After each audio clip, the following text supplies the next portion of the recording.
second year for Lindsey Williams to be the head softball coach of the Kirksville Tigers. How will you be different as a coach? I think this year I'm just a little bit more comfortable, a little bit more prepared, kind of know the girls and know what we need to work on, and a little more focused on the things that we need to work on as a team rather than just looking at the bigger picture. How will your team be different in your second year, the players you have on the field? I think they're a little bit more comfortable with me, and like I said, I'm a little bit more comfortable. A lot of them are new, coming up through the varsity level, so I think it'll be a learning experience, and I think, we'll all be ready when it comes. They'll need a program. You have 3 starters back. Talk to me about those 3 starters. We have Olivia Denzel behind the plate. She's solid, leader, great hitter, good player all around. Sarah Hooper, returning All-State player. She's just great out in the outfield, good leadoff hitter. Bethany Fountain will pitch some. She played some first base last year. Once again, she's a senior, good leader. Just all 3 of them are just solid players and leaders, so it's good to have all 3 of them back. Do you call the pitches, or do you let Denslow call the pitches? I let Denslow call the pitches. She does it all behind the plate, so she does a really good job at it. So until she doesn't do that, I will let her have that role. Hooper, always have a green light? Always. As long as she gets on, we score, so she can do whatever she wants. Fountain, clutch hitter. Yeah, she is a pretty good hitter. Does well with runners in scoring position, patient at the plate, looks for good pitches, is smart about it, and, tries to score a run any way she can. They're leaders anyway, but this year they'll have to step it up because they're seniors. Yeah, 2 of them, one of them's a senior, 2 of them are juniors. Who? Hooper and Denzel are just juniors. Okay. Anyway, we've got the 3.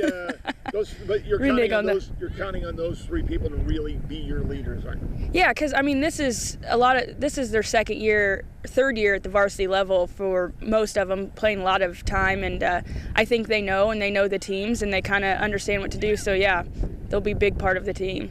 Okay, so that means there's 6 spots. So you've got a lot of people going for starting spots. You have to like the competition.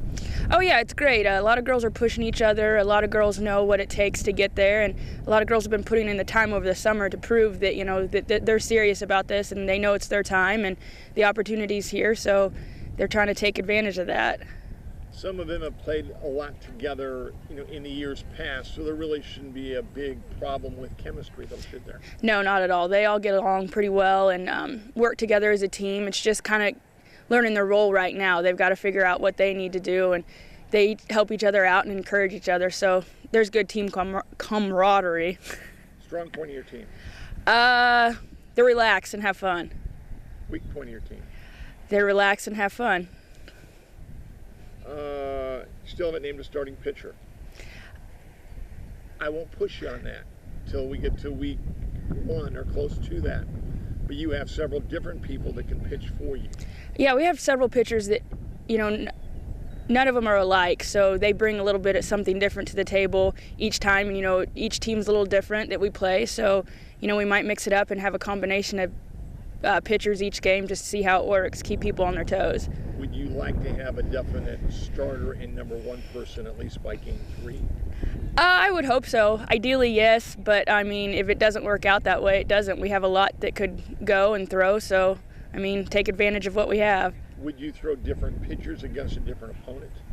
We could. We'll see what happens when it gets to that point. So, right now we're just trying to figure out who goes where and what, and we've got a couple weeks before we have to really nail down a lineup, so we're good so far. How do you see your conference? The conference will be competitive. Mexico will be competitive again. A lot of teams. There's no team in the conference we can really take easy because anybody is, they're all talented. It's just whether or not we come and play and take care of business. You cut your season up into increments and see how you're doing that way, or do you go by the big picture? How do you judge as your season's going on? It's a day-by-day thing. I think we just keep going, and you play one game, think about it for a little bit, let it go, and get to the next one. And I think it's just I go day by day, game by game, and, eventually you get to the bigger picture when it comes relevant, but not till we get there. Can your players do that? I kind of try to teach them to just let's focus on the task at hand that day, and then once we're done with that, we'll get to the next step. But, it's one game at a time. This program's been to the state tournament a lot lately, we'll say in the last 7, 8 years. I haven't been there in a couple.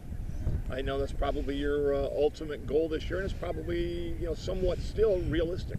Yeah, I think if we come and play the way we're supposed to against the teams that we play, we'll do well. I think we're very competitive. We've got a lot of talent, and it's just we've got to show up at the day that we're supposed to play and play the way we can, and we'll be very competitive.